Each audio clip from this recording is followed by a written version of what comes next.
The paradox of peace, why your anxiety holds the key to freedom. You're wide awake at 3 a.m., your heart pounding in your chest, your mind racing with 1,000 what-ifs. What if they leave? What if I fail? What if it all falls apart? You feel the weight of each thought like a heavy stone pressing down on your chest, and despite every effort to quiet your mind, the fear only intensifies. But what if I told you that this fear, this anxiety that feels like it's consuming you, is actually the very key to your peace? What if everything you think you need to control, to hold onto with all your might, is exactly what's keeping you trapped in suffering? This isn't just about letting go of your worries, it's about understanding why they are there in the first place. What if your anxiety isn't the enemy?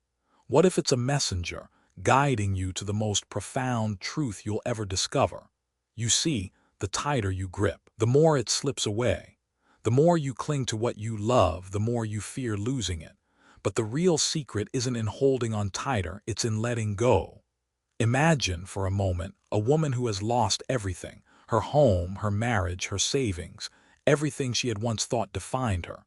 But instead of despair, she smiled with a peace that seemed impossible. How could she be at peace after losing it all? What if her secret wasn't that she had surrendered to her fate, but that she had stopped trying to control the outcome in the first place? This isn't just a story, it's a truth you can embody. What if this moment, this very second, could be the moment you stop holding on, stop fearing loss, and finally experience the freedom you've been seeking? Stay with us, because in just a few moments, you'll learn how to stop gripping the storm and start embracing the peace that's been waiting for you all along. If you feel this resonates with you, take a deep breath and subscribe to Buddhism in every moment.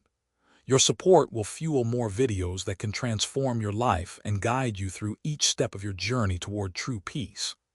It's 3:00 a.m. and you lie awake in bed, eyes wide open, staring at the ceiling, feeling as if the world is collapsing around you. Your heart is pounding, your breath shallow, and your mind races with endless thoughts, each one more chaotic than the last. The what-ifs plague you relentlessly. What if they leave? What if I fail? What if everything falls apart? The storm of worry intensifies, and no matter how hard you try to calm yourself, the anxiety only grows louder. You close your eyes, hoping for sleep to come, but instead your mind spirals further. Thoughts about your career, your relationships, your future, all jumbled together in a wave of panic that seems impossible to stop. You tell yourself, just stop thinking, everything will be fine. But no matter how hard you try, you can't seem to control the flood of fear that overwhelms you. You want peace, you want rest, but all you get is more tension, more fear, more anxiety. And here's the paradox: the tighter you grip, the more you suffer. The more you try to control, the more it slips through your fingers. In this moment, you may not realize it, but the very act of holding on, the very force with which you cling to your worries, is the thing that is causing your pain. What if, instead of fighting the storm inside, the answer lies in loosening your grip? This is where the Buddhist paradox enters. The key to peace is not in controlling life, but in releasing the need to control.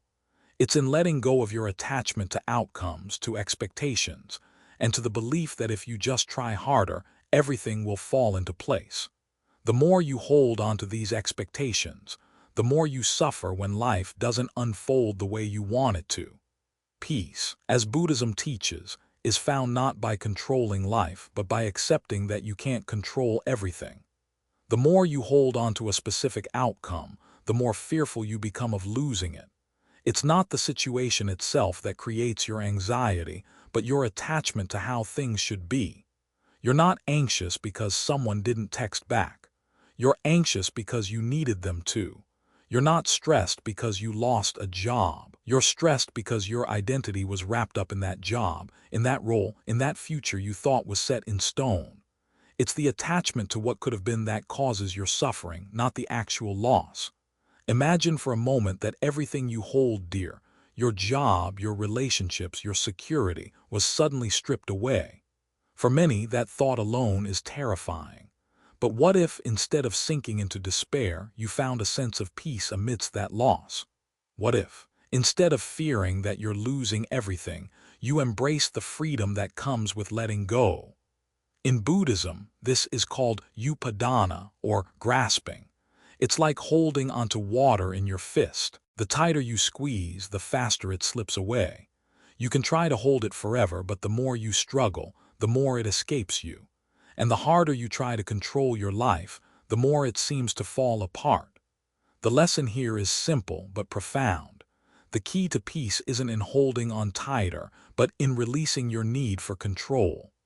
What if the key to peace lies in accepting that you cannot control every aspect of life? What if peace doesn't come when you finally achieve all your goals or when everything falls into place? What if it comes when you stop fighting, when you let go of the constant need to control everything around you? As we explore this paradox, we'll dive deeper into the teachings of Buddhism, where we find the truth that will set us free. Peace isn't found in the absence of worry or fear, but in the presence of acceptance and release. Peace doesn't come when everything is perfect. It comes when we finally stop holding on so tightly to the things that are beyond our control. It comes when we loosen our grip and trust the flow of life. Stay with us as we delve further into this transformative wisdom. You may just find the key to freedom from your own worry, and it might not be what you expect. Romans 2. Understanding attachment and grasping, upadana. At the very heart of worry lies attachment, an emotional bond we form with outcomes, possessions, people, and identities. Worry is not born from the events themselves, but from how deeply we grasp these elements of our lives. It's the attachment to how we want things to unfold, to how we think they should be, rather than accepting the reality of what is. In the grip of attachment, every unexpected turn, every moment of uncertainty feels like a threat. And this is where our suffering begins. Imagine holding water in your fist. You close your fingers around it tightly, hoping to keep it from slipping away. But the more you try to hold on, the faster it escapes. The harder you squeeze, the more you lose. Attachment is like that. Our desire to control, to hold on to things as we want them, only accelerates their escape. The tighter you grip, the more you suffer. And yet, we don't realize that letting go is the only way to truly keep what we cherish. Attachment is not about love or connection. It is about control. We attach ourselves to the idea of security, of permanence, because it gives us a false sense of safety. We are conditioned to believe that peace lies in holding things steady, in controlling our circumstances. But life, as we know it, is anything but steady. It is fluid, ever-changing, impermanent. And when we attach too strongly to any one moment, person, or idea, we create the fertile ground for anxiety to grow. This idea of attachment is encapsulated beautifully in the Buddhist teaching of upadana, grasping. In upadana, we see the suffering that arises when we desperately cling to something, anything, as if it defines who we are. It could be a person, a job, or even an idea of success. But attachment is a form of limitation because it sets us up for inevitable loss. The more we cling, the more we fear the inevitable change that will come. And this fear, this anxiety, is the very root of our suffering. Now, picture this. A person who, for years, has tightly clung to a job that defines their identity. Every decision made, every action taken is based on the belief that this job is who they are, that without it they are nothing. When the inevitable happens, an economic downturn or a corporate restructuring, they lose their position. The world they built, the sense of self they constructed, shatters. The panic sets in and they worry, who am I without this role? What do I do now? Their identity was tied so strongly to the job that, in its absence, they feel lost, unmoored. The anxiety is not just about losing a paycheck. It's about losing an entire part of their self-definition. But what if that attachment had not existed? What if the identity had been grounded in something deeper, more fluid, more connected to the present moment? What if they had let go of the need to define themselves by an external circumstance? It is in that space of release, of letting go, that true freedom is found. This is where the paradox of attachment shows itself. We cling because we believe it provides us with stability, with certainty.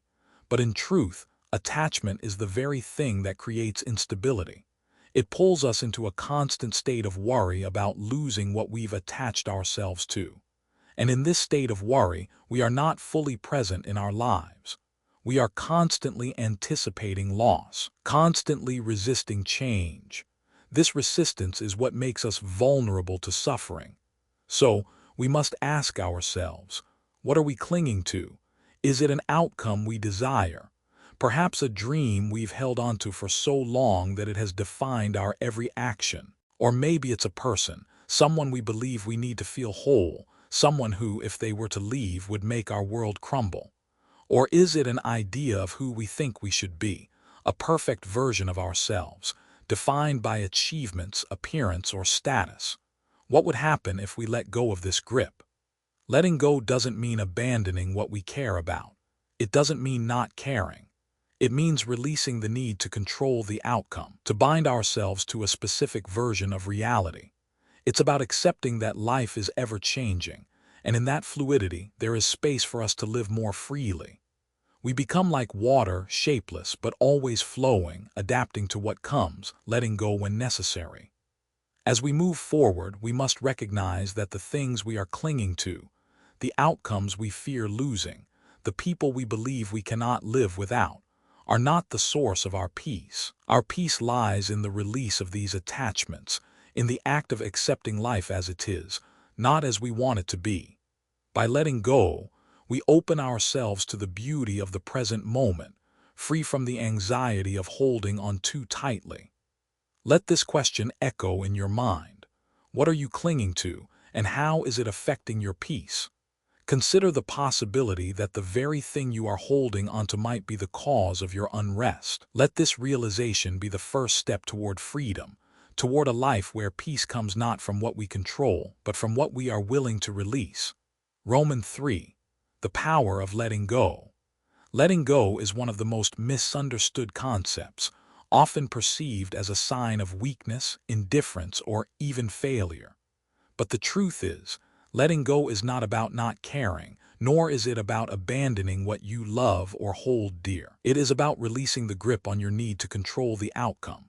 It's about understanding that while we can influence the course of events, we cannot control everything. Letting go is the quiet power to accept that life will unfold in its own way, regardless of our attempts to force it into a mold we've created in our minds. In every moment of our lives, we grasp. We grasp onto dreams, to expectations, to people, to the past, to a vision of how things should be. These attachments shape our identity, our worth, and our sense of security.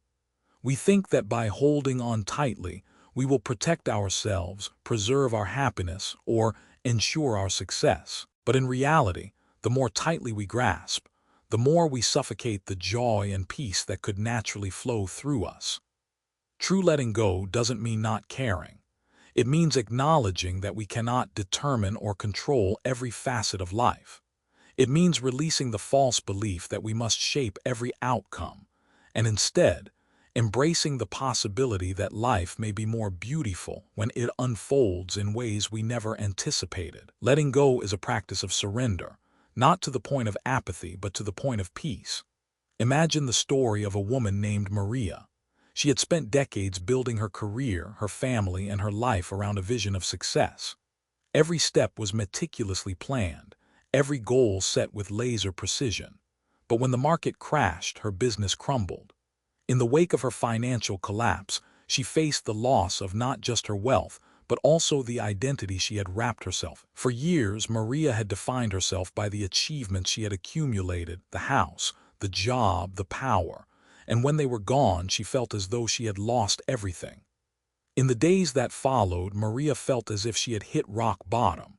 The anxiety, the fear, and the anger were overwhelming. But then, something unexpected happened.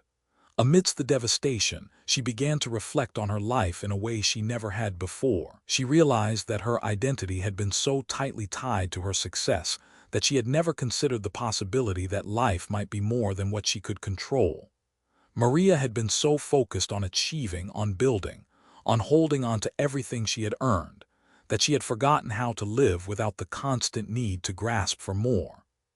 One evening, as she walked through the park, she noticed the trees shedding their leaves, the breeze gently carrying them to the ground. She stopped for a moment, taking in the sight. The trees were not fighting to hold onto their leaves, they were letting go, and in their letting go, they were allowing new growth to come. In that instant, Maria realized something profound. Letting go wasn't losing anything at all, it was allowing something new to emerge. This revelation was not immediate, nor was it easy. But over time, Maria learned to release her grip on the outcomes of her life. She stopped worrying about what she had lost, and began to appreciate the peace that came with accepting the ebb and flow of life. She discovered that true peace was not tied to her achievements, her wealth, or even her relationships. It was found in the quiet moments of surrender, in the space where she stopped fighting what life was giving her and started embracing it with open hands. This experience reflects the heart of Buddhist wisdom. When you stop clinging, you stop suffering. The Buddha taught that attachment is the root of all suffering. We suffer not because of the circumstances of our lives, but because of how we relate to them. The more tightly we cling to something, the more we fear losing it, and in that fear we create the conditions for our own suffering. But when we learn to release that attachment, when we stop grasping so tightly, we create the space for peace to enter. This wisdom teaches us that life is always in motion, constantly changing, constantly evolving. The tighter we hold onto something, the more we resist the natural flow of life. But when we let go, we are not abandoning our desires or our dreams. We are simply allowing them to unfold in their own time, without forcing them to happen according to our limited view of what they should be. Imagine a river. If you try to stop the flow of the river, the water will resist and the pressure will build. But when you allow the river to flow freely, it moves effortlessly, finding its path and carrying with it everything in its way. Similarly, when we let go, we stop resisting the flow of life. We trust that life will lead us where we need to go, and in that trust we find peace. The practice of letting go is not a one-time act. It's a continuous journey, one that requires patience, awareness, and compassion. Each time we feel ourselves gripping, we have the opportunity to release, to soften our attachment, and to allow life to unfold. And with each release, we create more space within ourselves for peace to settle. It is in this space that true freedom lies. The freedom to live without the burden of attachment, to experience life as it is, without trying to force it into a mold that only exists in our minds. Letting go is not about giving up. It's about trusting that life will guide us to where we need to be. It is about surrendering the need to control, and in that surrender, finding the freedom to live fully in the present moment, open to whatever comes. So, ask yourself, what are you holding onto so tightly that it is causing you pain? What would happen if you let go, even just a little bit? What might unfold if you trusted the flow of life instead of trying to control every moment?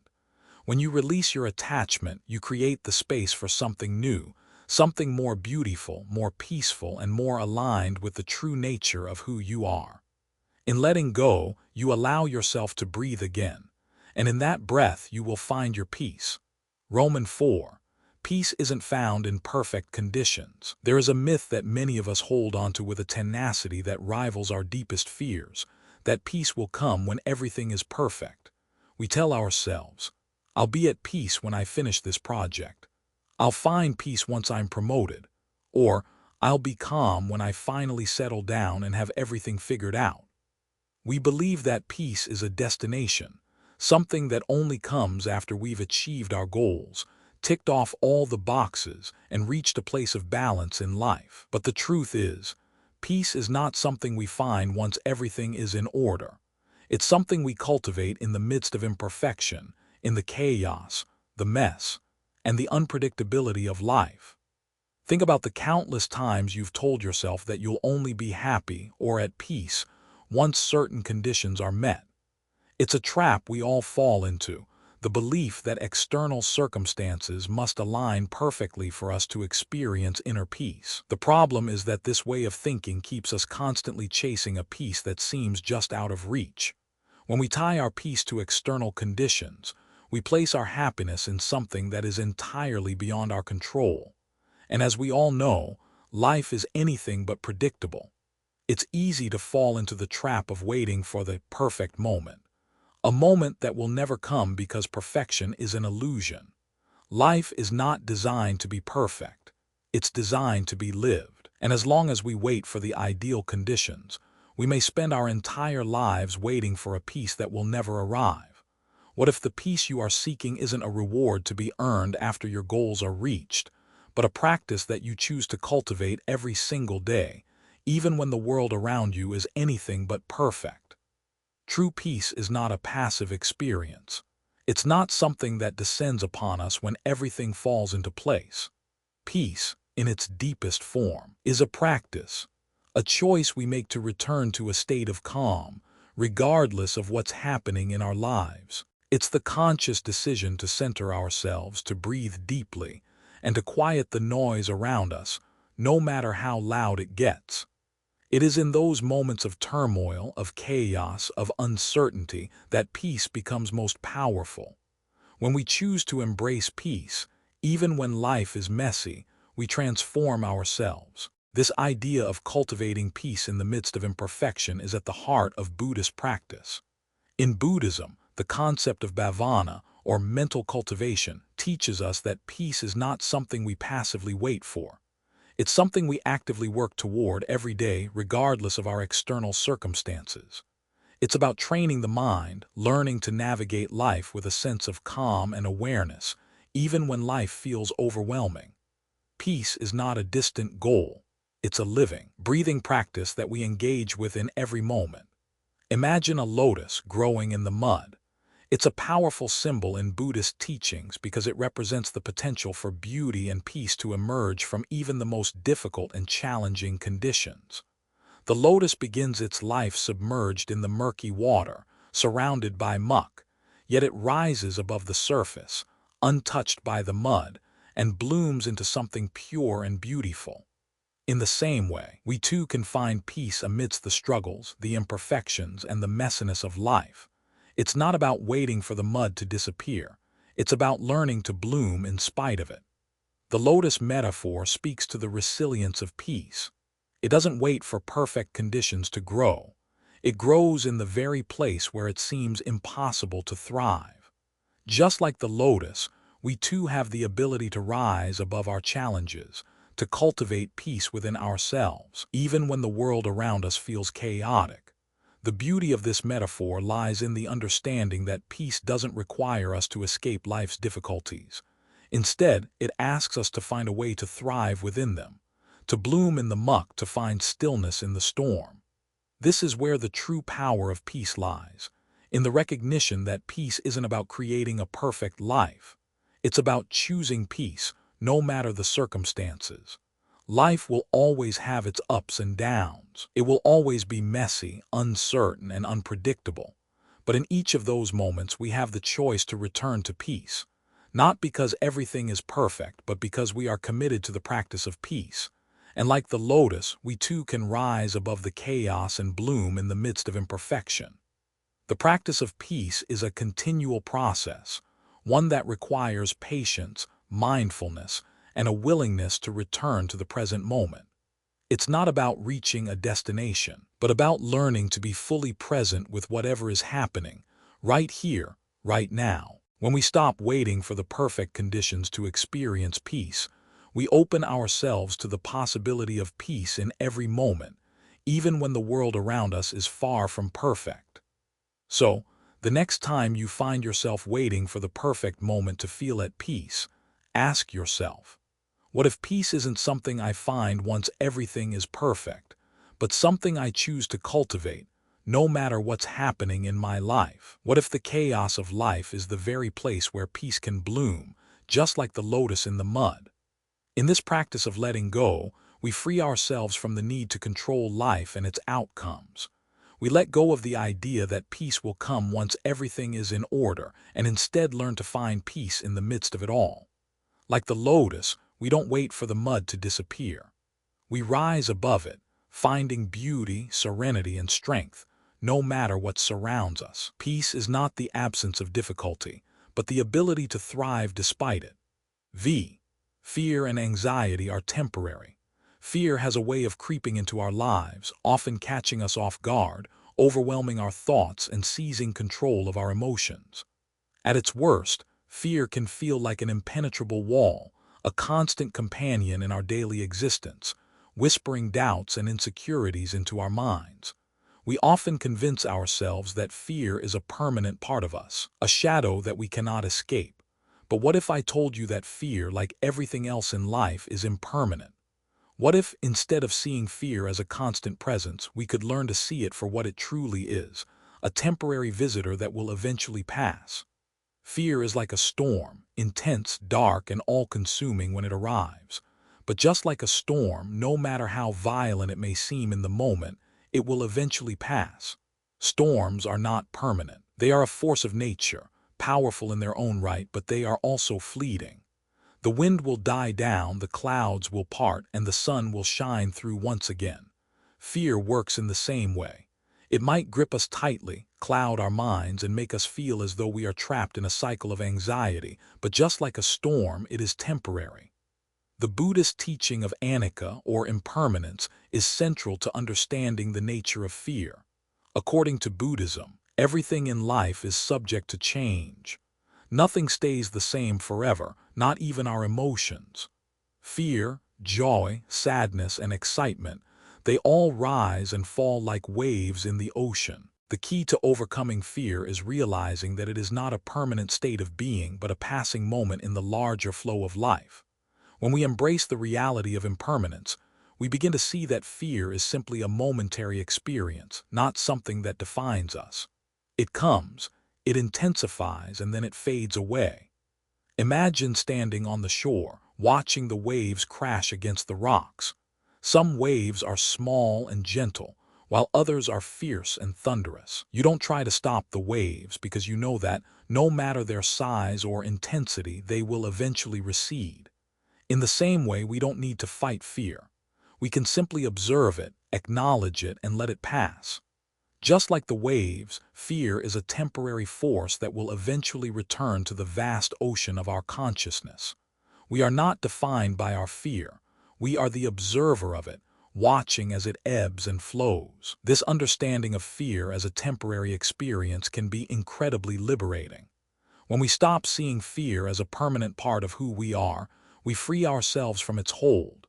We can begin to see fear as something that comes and goes, a natural part of the human experience, but not something that we have to hold on to. The key is to allow fear to be present without letting it take over our lives. We can sit with it, breathe through it, and trust that it will pass. A powerful story of overcoming fear comes from a man named James. James had always struggled with anxiety. As a child, he was often overwhelmed by fear, whether it was about social situations, school, or the future. As he grew older, this anxiety followed him, and it started to control his decisions. He would cancel plans, avoid new opportunities, and turn down promotions at work because the fear of failure and judgment was so overwhelming. He was trapped in a cycle of fear, unable to break free. One day, James decided to confront his fear head-on. He began practicing mindfulness, learning to observe his fear without attaching to it. He would sit quietly, focusing on his breath, and when fear arose, he would simply acknowledge it. Ah, there it is again, that feeling of fear. He didn't try to push it away or fight it, he just let it be. Over time, he began to notice something remarkable. His fear wasn't permanent. It came in waves, sometimes crashing over him like a powerful storm, but eventually it would recede, leaving him in a space of calm. With this realization, James stopped letting fear dictate his choices. He started taking risks, accepting opportunities, and moving forward despite the presence of fear. He understood that fear didn't define him. It was just a temporary feeling, not a permanent condition. James' journey is a testament to the impermanence of fear. It's a reminder that fear, no matter how intense it may feel, is not something we need to carry with us forever. Like a storm, it will eventually pass, and when it does, we can stand in the stillness that remains. Fear may be a part of our experience, but it doesn't have to be the force that drives our decisions or defines our lives. The Buddhist practice of mindfulness teaches us to observe our thoughts and emotions without judgment. When we apply this practice to fear, we create space between ourselves and the feeling of fear. We no longer identify with it. Instead, we see it as an external event like the weather, something that passes through but doesn't define who we are. This shift in perspective is incredibly powerful because it allows us to move through fear with greater ease. We stop reacting to it with panic or resistance and start embracing it as a natural, temporary experience. In Buddhism, there is a teaching called dukkha, which refers to the suffering that arises from attachment. When we cling to the idea that fear is something we must avoid, or when we believe that fear defines who we are, we create suffering for ourselves. But when we understand that fear is temporary and ever-changing, we release our attachment to it. We let it flow through us without resistance, and in doing so, we allow ourselves to experience the peace that comes with letting go of the need to control our emotions. The reality of impermanence teaches us that everything changes, our circumstances, our feelings, and our fears. The key is not to fight the fear, but to sit with it, breathe through it, and trust that it will pass. The more we resist fear, the more power we give it. But when we let it be without clinging to it, we find the space to breathe, to move, and to be at peace. So, the next time fear knocks at your door, remember, it is not permanent. Like a storm, it will come, but it will also pass. Stand firm like the trees that bend in the wind but do not break. Accept the presence of fear without allowing it to consume you, and watch as it fades away, leaving you standing in the calm that follows the storm. You are not your thoughts. It's easy to believe that we are our thoughts. In fact, most of us identify so completely with the constant stream of thoughts that run through our minds that we cannot imagine existing without them. They are like a steady current beneath the surface, guiding our actions, our reactions, and even our sense of self. But what if I told you that you are not your thoughts? What if you are not the worries, the judgments, or the beliefs that seem to define you? What if you are the vast expanse of awareness that simply observes the thoughts as they pass by? Imagine for a moment a storm. The wind howls, the rain falls in sheets, the sky rumbles with thunder. The storm feels overpowering, overwhelming, and all-consuming. It fills the sky, clouds darken, and everything within its path seems to tremble in its presence. But now picture this. You are not the storm. You are the sky. The storm may rage, but the sky remains vast, unshaken, and untouched. It allows the storm to come and go without being defined by it. This analogy holds the key to understanding the nature of our thoughts. Just like the storm, our thoughts can be intense, chaotic, and relentless, but we are not our thoughts. We are the awareness that witnesses them. Thoughts come and go just like clouds drifting through the sky. They pass by, sometimes heavy with fear or worry, other times light and fleeting. But the sky, the space of awareness, remains constant. It holds space for all of it, but it is not defined by it. The first step toward freedom is realizing that we are not our thoughts.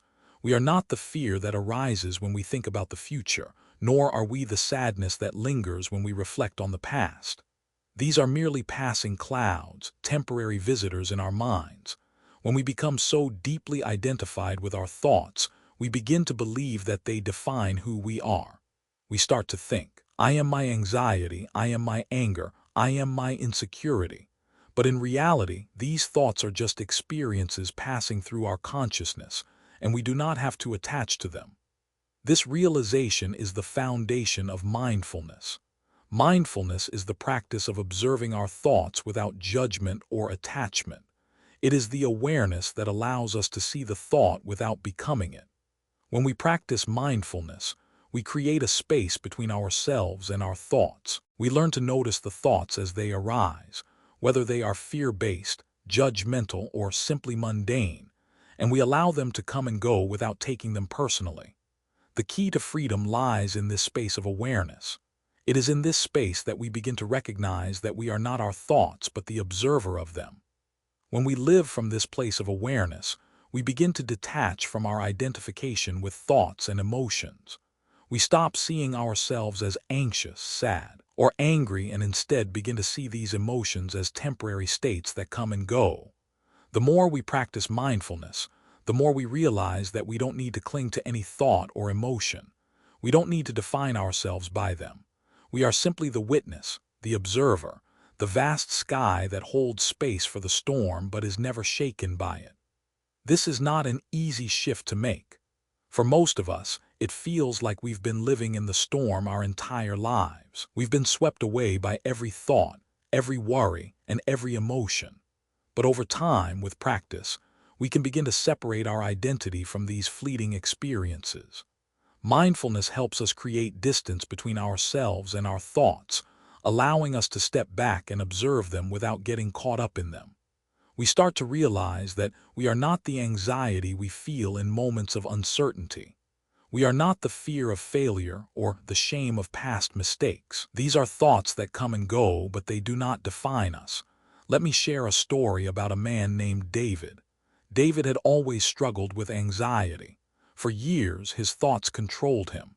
He would wake up each morning with a sense of dread, unable to escape the spiral of worries about the future.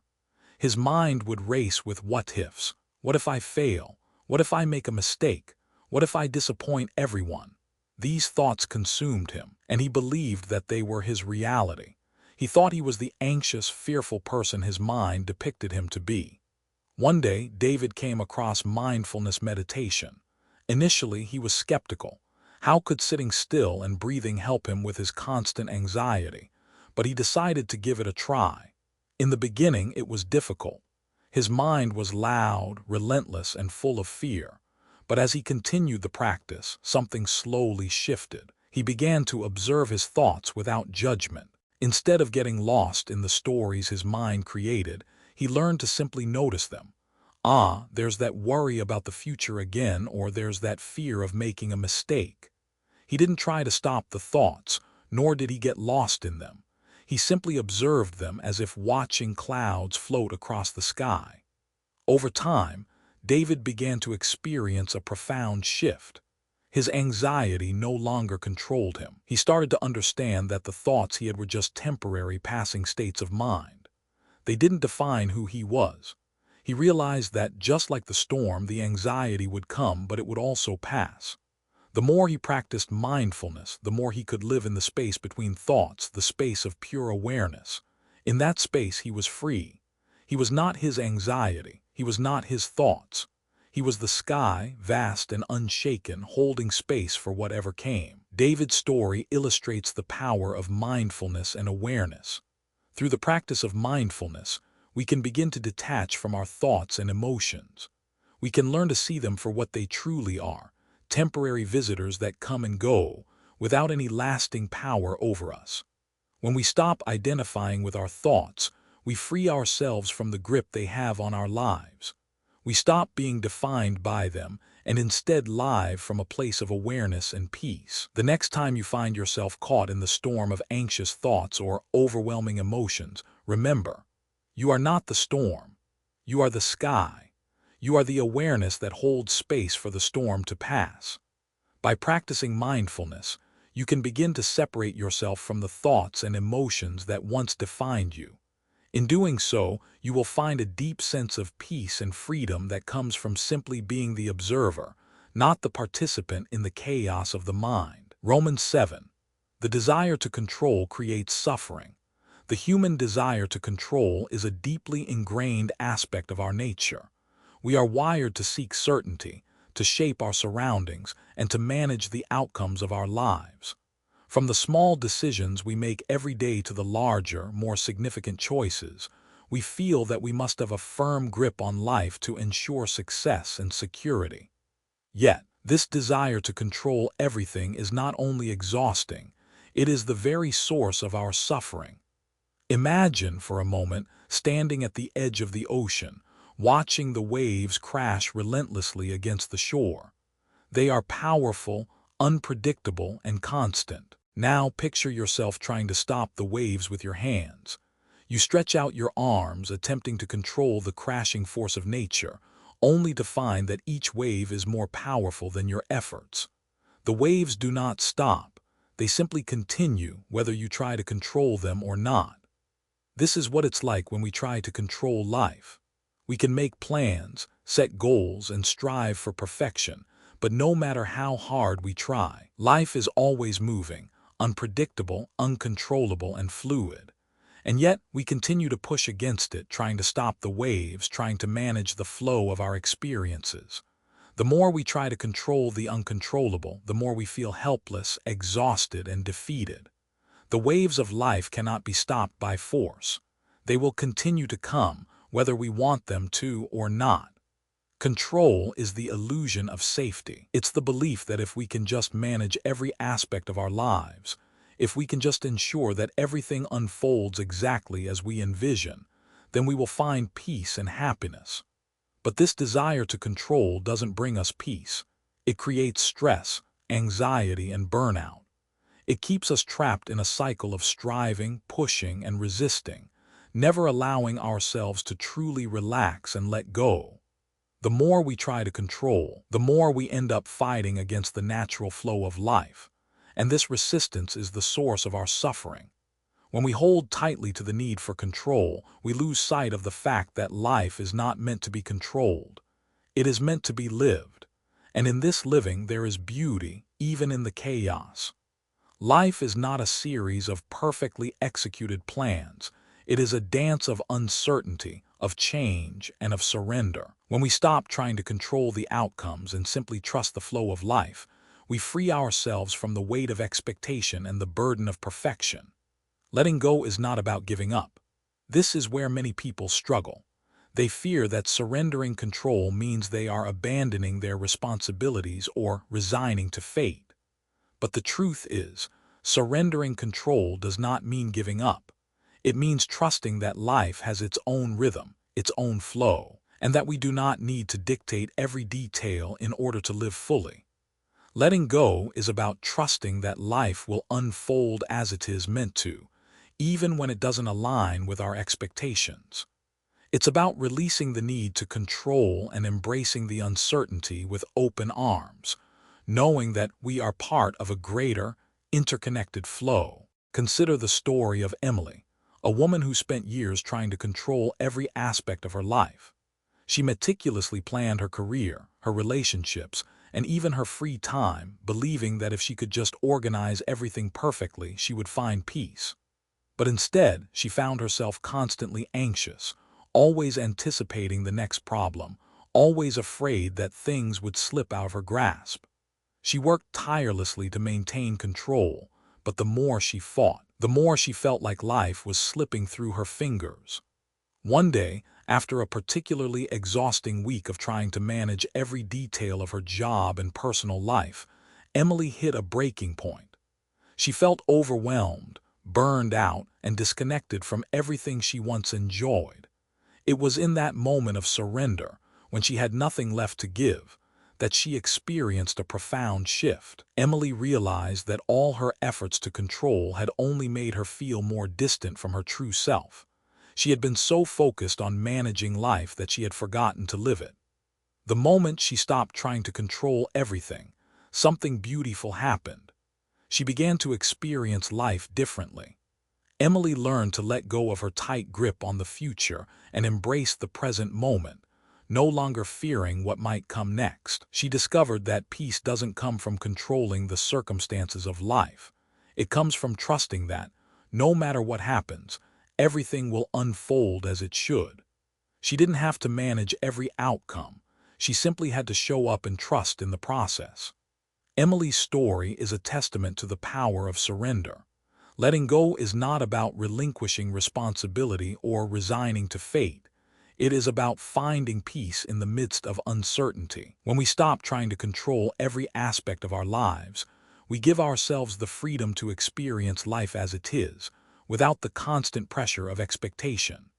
Life is not something to be controlled.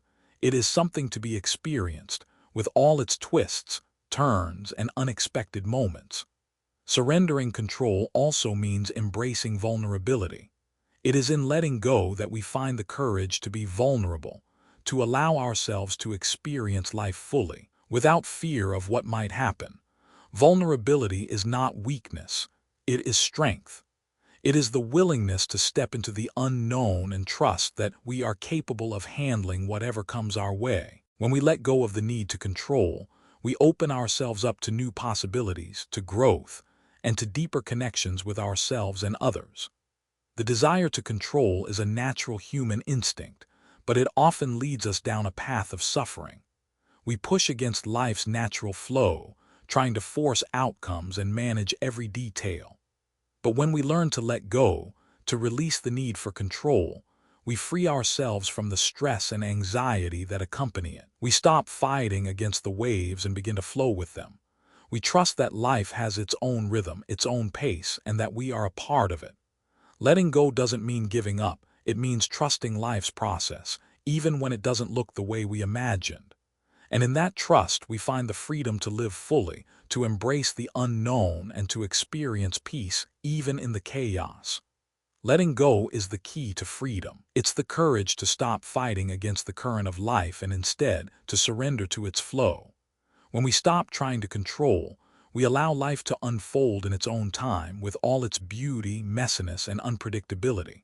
In letting go, we find peace, not because everything is perfect, but because we have chosen to stop fighting and simply allow life to be as it is. Romans 8. Worry is a wake-up call. For many of us, worry feels like an unavoidable force, one that swoops in uninvited and takes control of our minds. It often arrives unannounced, perhaps in the quiet of the night or at a moment when we least expect it. In these moments, worry feels like an enemy, something we wish would go away. But what if I told you that worry in its essence is not the enemy at all? What if worry is a messenger, a signal, calling us back to the present moment, a reminder that we are not fully engaged with the now? Worry is not something to fight against. It is not a sign of weakness, nor is it a personal flaw. In fact, worry is an expression of the mind's natural desire to protect us. It arises from the mind's attempt to predict the future, to control outcomes, and to prevent the unknown from becoming a threat. In a way, worry is trying to be helpful. It's a part of the mind's survival mechanism, attempting to navigate the uncertainties of life. But here's the thing. While worry can sometimes be useful in motivating us to take action, it often goes beyond that, spiraling into anxiety and fear that prevent us from living fully. At its core, worry is driven by the need to predict and control. The mind, in its constant effort to protect us, becomes consumed with imagining what might go wrong. We worry about the future, about the things we cannot control, and about outcomes that may never even come to pass. But what if, instead of viewing worry as a burden, we could see it for what it really is, a call to return to the present moment? When we are caught in the cycle of worry, it's easy to forget that the only time we truly have is now. We spend so much time thinking about what might happen, what could go wrong, or what we should have done differently, that we lose touch with the only moment we can actually experience, the present. And that is where worry becomes a wake-up call. It is a signal telling us that we have drifted away from the present and reminding us that the only place peace can be found is in the here and now. Worry, in its simplest form, arises when we detach from the present moment and place all of our focus on an imagined future. We're not anxious because of the situation in front of us. We're anxious because we are projecting ourselves into a future that hasn't yet arrived and may never come to pass. We're worrying about things that exist only in our minds, and in doing so, we disconnect from the present, where peace and clarity reside. The mindful response to worry is not to try to eliminate it or push it away. That only gives it more power. Instead, the response is to breathe, to return to the present moment, and to observe the worry without becoming entangled in it. Mindfulness teaches us to sit with our emotions, not to suppress them or try to escape from them, but to acknowledge them, to feel them, and then to let them pass. The next time worry arises, try this: take a deep breath and bring your awareness back to the present. Ground yourself in the sensations of your body. Feel your feet on the floor, your breath moving in and out, the temperature of the air around you. Let the worry be there, but don't let it take over. You are not your thoughts, and you are not your worries. You are the awareness that observes them. This practice of mindfulness allows us to break the cycle of worry and return to the peace that is always available to us in the present. It is in this space of awareness that we can recognize worry for what it truly is, a temporary experience, not something that defines us. We begin to see that worry is not something to be feared or avoided. Instead, it is an invitation to return to the present moment, to reconnect with ourselves, and to find peace amidst the uncertainty. Consider the story of Lisa, a woman who struggled with constant worry. For years, she was consumed by thoughts about the future, her career, her relationships, her health. Every time she faced a challenge, her mind would race with what-ifs. What if she failed at work? What if her marriage fell apart? What if she became ill? The more she worried, the more she felt overwhelmed and disconnected from the present. One day, Lisa attended a mindfulness retreat where she learned to observe her thoughts without becoming attached to them.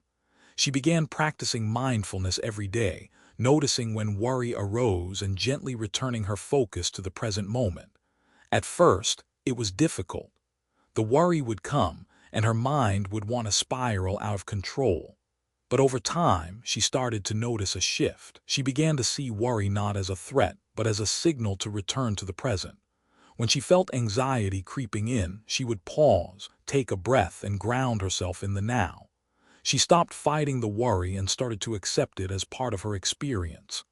As Lisa practiced this, she found that her anxiety began to lessen. She didn't have to push worry away or suppress it.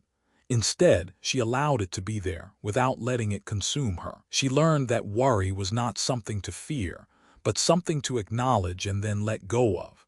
By returning to the present moment, she was able to create the space for peace to arise.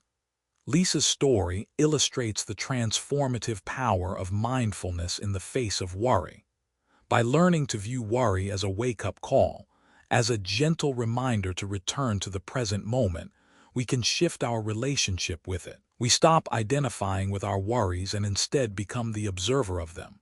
This shift in perspective is the key to transforming worry into an opportunity for growth and peace.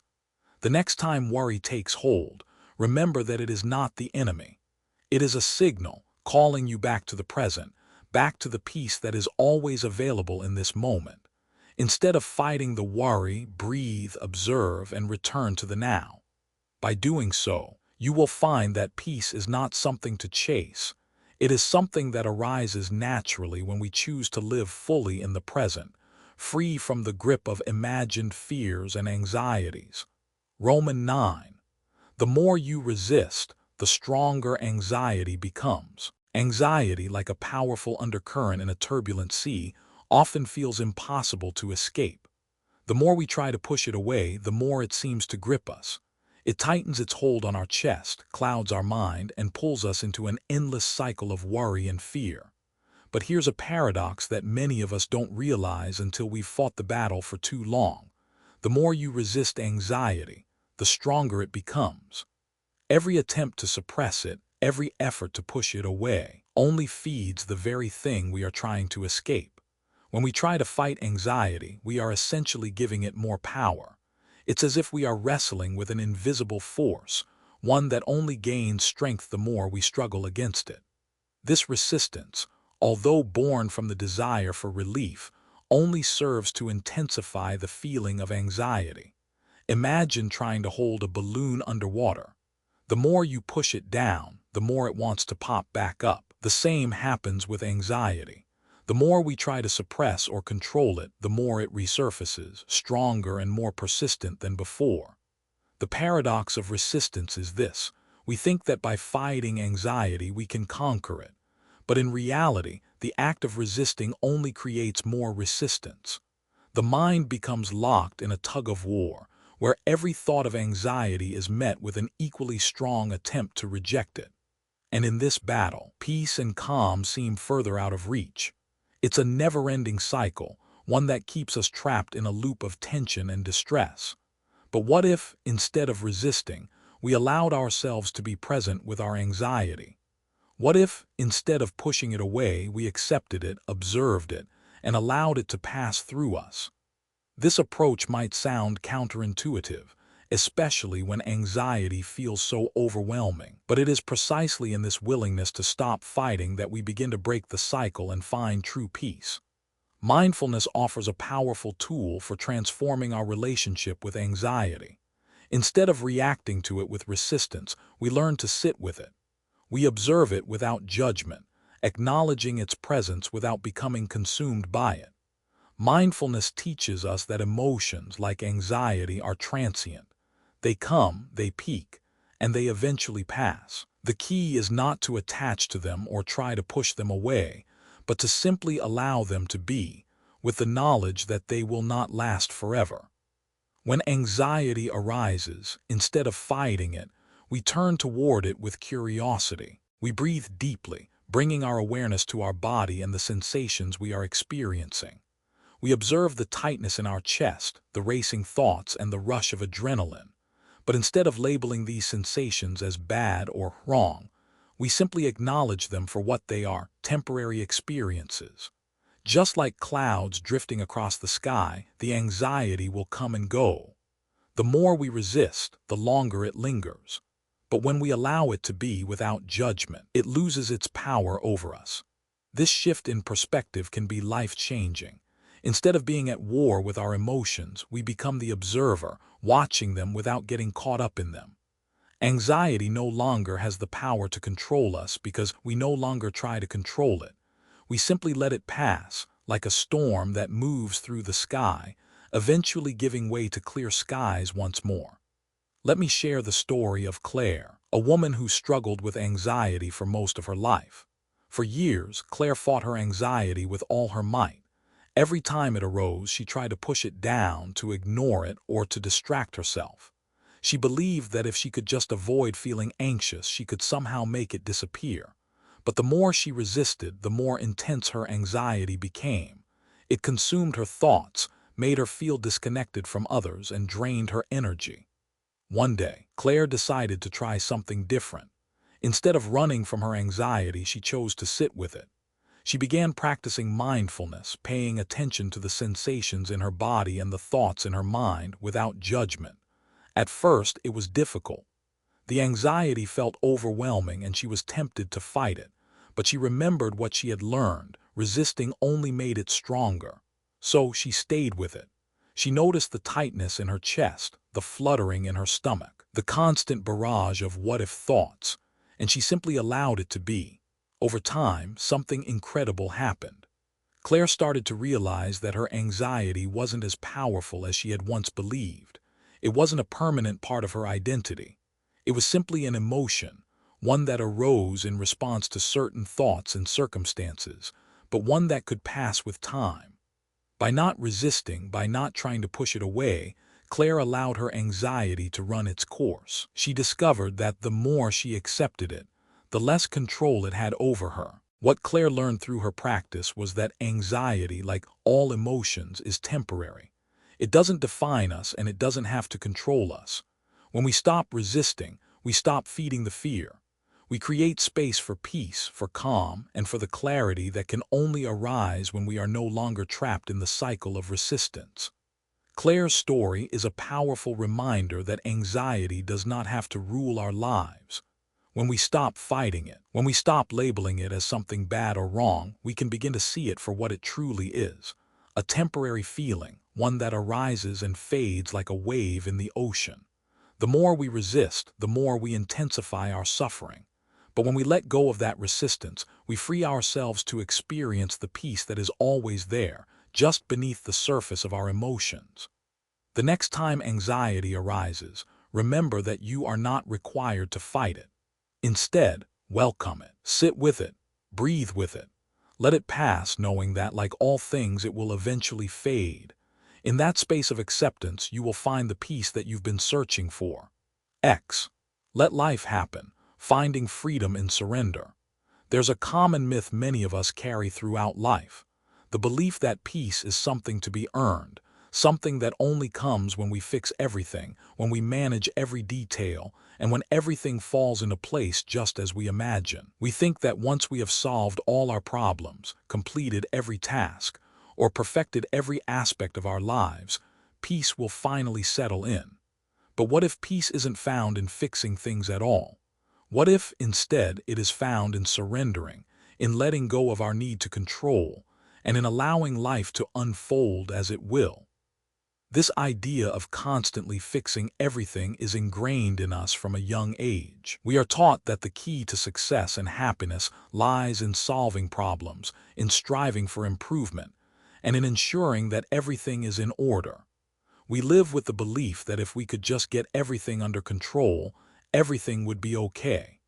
Yet, the more we chase after this illusion of control, the more we find ourselves exhausted, anxious, and disconnected from the present moment. The act of fixing becomes a never-ending cycle, one that keeps us in a perpetual state of striving rather than living. True freedom, however, comes not from fixing, but from surrendering. Surrender does not mean giving up or resigning ourselves to passivity. Surrender is not about neglecting our responsibilities or refusing to act. It is about releasing the need to control every outcome and trusting life's natural flow.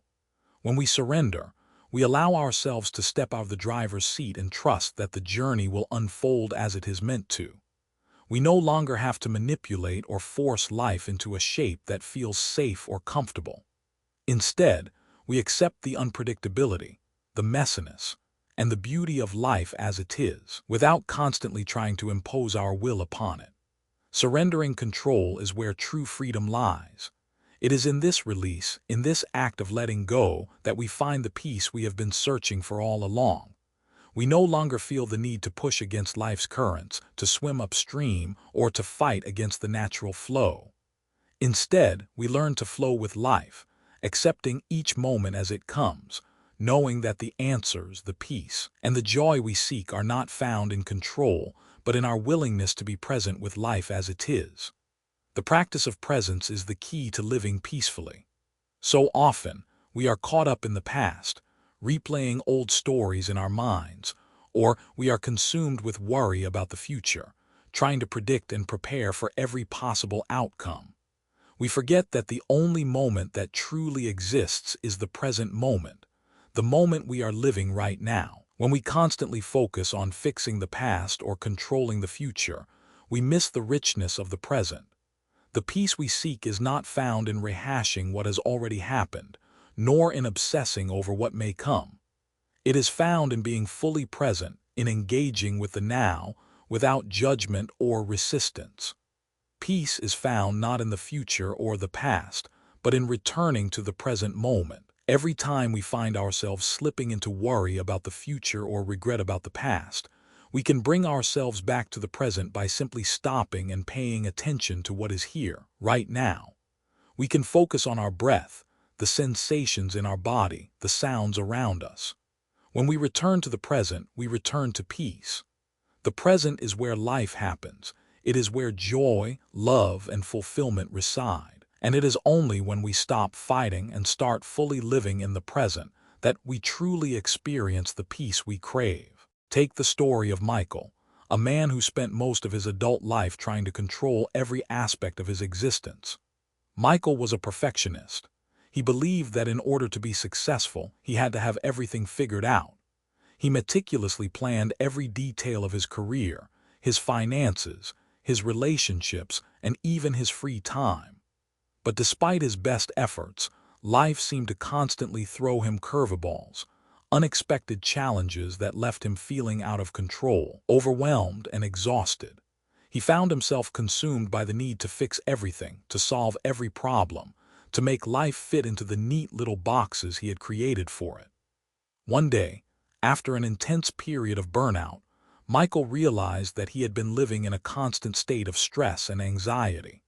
He had been so focused on controlling everything around him that he had lost sight of what truly mattered, his connection to the present moment, to his relationships, and to himself.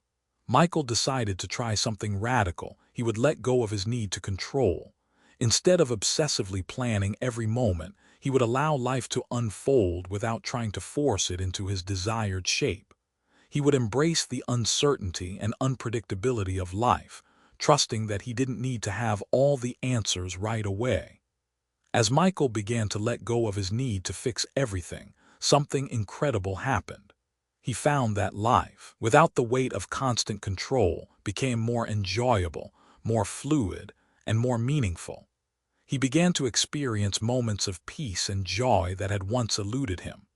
Instead of worrying about what might go wrong, he focused on being fully present in the moment, savoring the simple pleasures of life. He found that by surrendering his need to control, he was able to experience life more deeply and more fully. Michael's story is a powerful reminder that true peace doesn't come from fixing everything or having everything under control. It comes from surrendering the need to control the outcome and embracing life as it unfolds. By letting go of the constant striving for perfection, Michael found the freedom to live more authentically, more peacefully, and more joyfully. Surrendering control is not about giving up on life or abandoning our goals. It is about trusting that life has its own rhythm, its own timing, and that we don't have to force everything into place. It is about allowing the moments to unfold naturally without resistance and accepting that we don't have to have everything figured out in order to find peace. In surrendering, we open ourselves to the beauty of life as it is, without the need to constantly control or manipulate it. So, ask yourself, what would happen if you stopped trying to fix everything? What if you let go of your need to control and simply allowed life to happen? What if, instead of obsessing over the future or regretting the past, you chose to live fully in the present moment? In that choice, you may discover the freedom you've been seeking all along. Peace is not something to be fixed, it is something to be surrendered to. And in that surrender, you will find the freedom to live fully, authentically, and peacefully. Throughout the journey we've explored in this series, we've delved into the many layers of human suffering, particularly the ways in which worry and fear hold us captive. We've examined how our desires to control the uncontrollable and to predict the unpredictable often lead us into a constant battle with life itself. The core message, though, has always been clear. Peace doesn't come from managing every detail, fixing every problem, or controlling every outcome. It comes from releasing our grip, from stepping back, and from learning to trust the flow of life as it unfolds. At the heart of this exploration lies the realization that we are not meant to live in constant struggle with the forces around us. Our anxiety, our fears, and our worries are not things to be fought.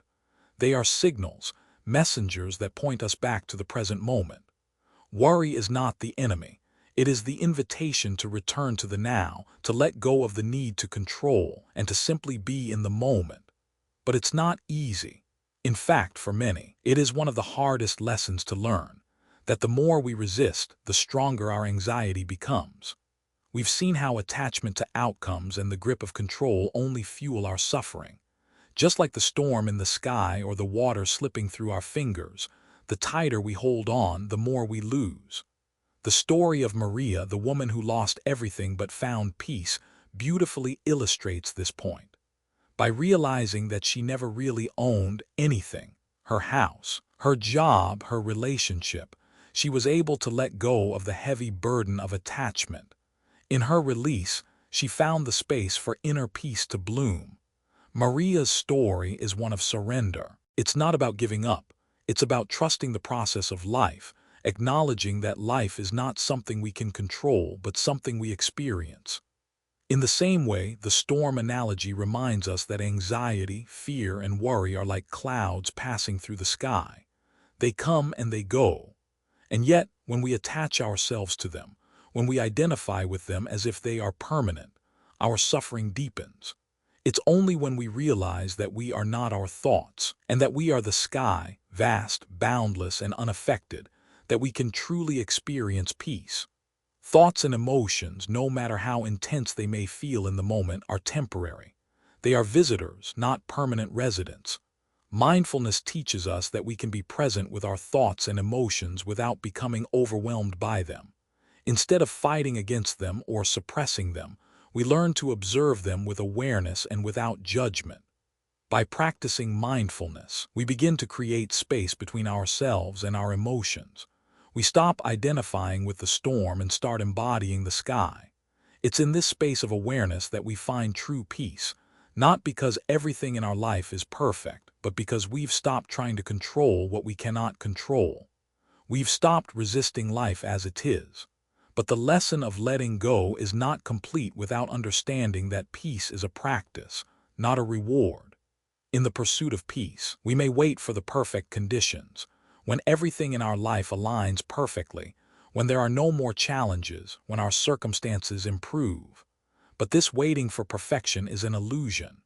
True peace is found in the moment we choose to cultivate it, even amidst the mess and chaos of life. As we've learned through the metaphor of the lotus, peace grows in difficult circumstances. It does not require the absence of mud. It requires the willingness to bloom in the midst of it. Just as the lotus rises from the muck, we too can rise above our worries and fears when we choose to surrender, when we choose to trust. As we reflect on these lessons, it's clear that the path to peace is not a straightforward one. It is not about fixing everything, controlling every outcome, or avoiding fear and anxiety. It's about learning to live with uncertainty, trusting the flow of life, and embracing the present moment. It's about releasing the need to fix and control, and instead choosing to be fully present, to allow life to unfold as it will, and to accept the temporary nature of our emotions. The real power of peace comes from the moment we stop chasing it as an external destination and start realizing that it has always been available to us, right here, right now. When we choose to live from awareness, when we choose to stop fighting against the current of life, we find the freedom to experience peace in the present moment. It is in the surrender that we discover the true joy of living, applying the lessons to our lives. So, what does this all mean for us here and now? How do we apply these teachings to our lives? The first step is to acknowledge the moments when worry and fear arise. Recognize them as signals, not as enemies. When you feel anxious or overwhelmed, instead of resisting or fighting it, take a deep breath and ask yourself, what am I holding on to? What am I trying to control, predict, or fix? In those moments, stop, breathe, and allow yourself to return to the present moment. This is where peace resides. Next, recognize the impermanence of your emotions. Anxiety, like all emotions, is temporary. It will pass just as the storm passes. By understanding this, we can break the cycle of attachment to our emotions. We can stop defining ourselves by our fears or anxieties. Instead of being consumed by them, we can observe them as they come and go, knowing they don't define who we are. Finally, practice mindfulness. Take the time each day to simply be. Engage with the present moment without worrying about the future or dwelling on the past. When you feel the urge to control, to fix, or to worry about what's to come, gently remind yourself to let go. Trust the flow of life and allow peace to emerge from your willingness to surrender to the present moment. Each of us has the ability to live this way. It may take time, patience, and practice, but it is possible. The more we apply these teachings to our lives, the more we discover that peace is not something we need to chase. It is something we can embody right now in the midst of uncertainty, in the midst of change. Peace is not an end goal. It is a practice, a way of being that we cultivate moment by moment. I'd love to hear your thoughts on this journey. How do you feel about letting go of control? Have you ever found peace by surrendering to the present moment? Please share your perspective in the comments below. Your experiences may resonate with others who are on the same path. And if this message has touched you, I invite you to subscribe to Buddhism in every moment. Your support helps us continue to create content that brings wisdom, peace, and mindfulness into our everyday lives. Together, we can build a community committed to living fully, without the need to fix or control, but simply to be. Thank you for joining me on this journey toward peace.